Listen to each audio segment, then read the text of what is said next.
Okay, I wasn't sure if I was going to make a video for this repair, but I figured why not? People need to know this stuff too. This is a 2007 Ford Expedition with the Triton. I believe it's a 5.4 liter engine in it. Regardless, the problem is the heater hoses, and I hope you can see this okay, but this hose right here, you have two heater hoses. This one comes off the water neck up here where the thermostat is, and it splits. One hose goes to the back of the vehicle because it has rear heat and AC, and then this one goes to the heater core in the front of the vehicle. This hose here, which has a split V in it, has a return from the water heater. One goes to the back of the engine, and the other one is a return back to the back of the vehicle. A friend of mine has this vehicle, and she brought it to me, and it had antifreeze everywhere, down in the spark plug galleys, all over the vehicle, and it was pretty quick to determine that it was a heater hose. So I figured this is probably a pretty common problem since this is a 2007 with only 130,000 miles on it. I don't know what the dealer charges for these things, or I mean as far as replacing them, but it's not that difficult, and I'm just going to show you. I've already picked up the new heater hoses, and these are from Ford. I can't find them at a parts shop, so I picked up the two hoses, walk-in price, no discounts. There's a total, if you can see it, $107 with tax. So I'm going to take these off. First thing I'm going to do is drain antifreeze down, because obviously if there's any left in there and it's above the reservoir, which is on that side there, then it's going to leak out all over the place. So I'll drain the antifreeze down, and then I want to show real quick, these hoses these are quick connects or quick disconnects, however you want to label them, and there's little plastic ends there. You squeeze those together and it releases tension on the connection. See that? And so this should be a fairly simple repair. The only other thing I have to deal with is this hose clamp, standard hose clamp, and take that loose, and we'll swap it over, put it on the new hose. Other than that, it should be a fairly simple repair, but I'm going to go ahead and get started. Okay, I'm out of the front of the vehicle, looking up. This is the cross member up here for where the radiator and the core support sit. And I just want to show you there's a little drain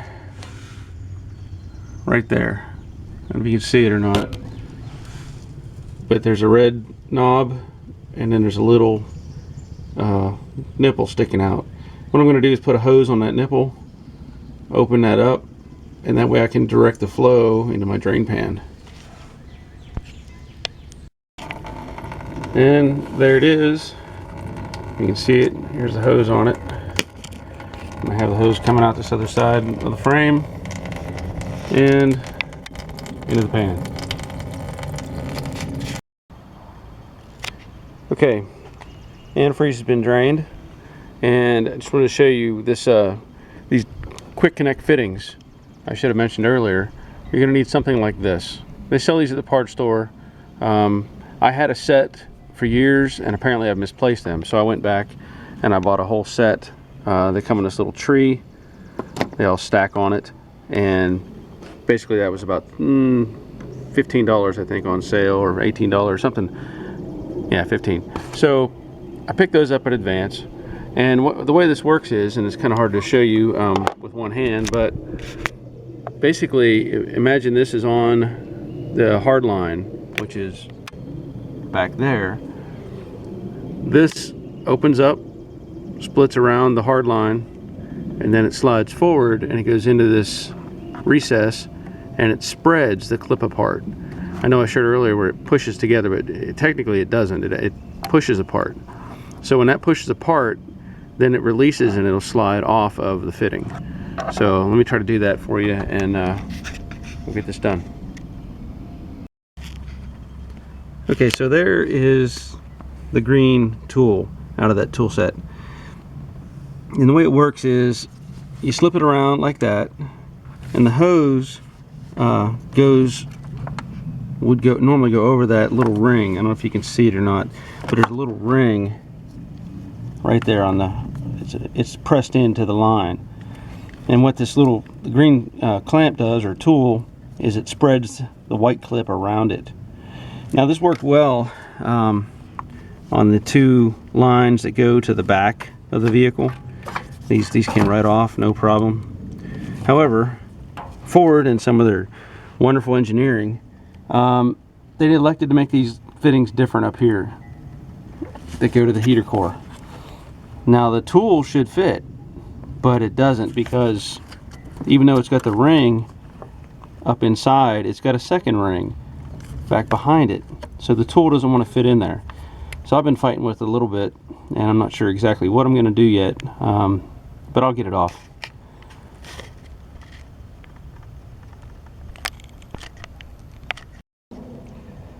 Well, I got it apart.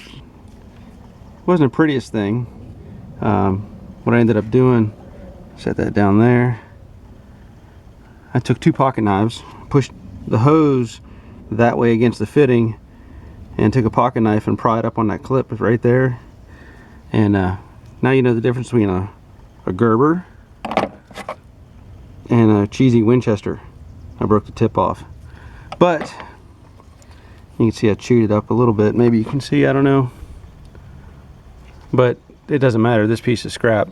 Then I'll get the other one off and I'll be done with it. Well, there's the second one. Not quite as pretty, but I tried a different technique, and I cut the little black strap or whatever that holds this clip in place, and then I just cut the clip and pulled the pipe off of the clip, and then pulled the clip off the sleeve, or off the hard fitting. And you know, you're not going to do that if you're just, you know, removing these to work on something and then put them back. And they probably do make a special tool, you know, because you want to keep it simple. But there's probably a special tool for removing these off of the heater core on this particular vehicle, or these Fords. So now I'll just get the hoses back on, top it back off, and be done with it. At this point, let me just go on record and say that of all the manufacturers, they all have their problems and they do bad things or poor designs. Ford tends to take the cake, though. They took a bad design and made it worse. And here's what they did. You can see that this hose is the one I took off. And I cut it off to make it easier to take apart. Well, if you lay this hose on top of this hose, you'll see that it's, about 6 inches too long. Well, it's not. The engineers at Ford, after making some poor decisions, they decided to change this design. And what they've done is they've made this longer in the midsection, because I'll show you up here, that piece right here is actually an extension.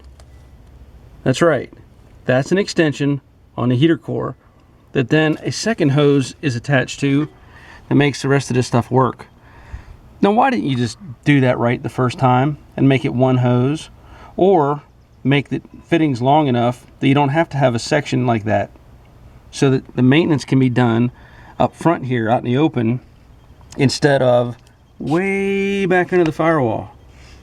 So now I have to find a way to remove that short section of hose so that I can put the new pieces in place. Yay, Ford! And there it is, all done. Nice and dry. No leaks. Good to go. Took a little bit longer than it should have, but that's part of it. I wish that whenever I bought that upper hose, that the guys at the dealership would have told me that it was a modified hose from what I showed them. But live and learn. I'm happy it's fixed, and my friend will be happy that it's back together.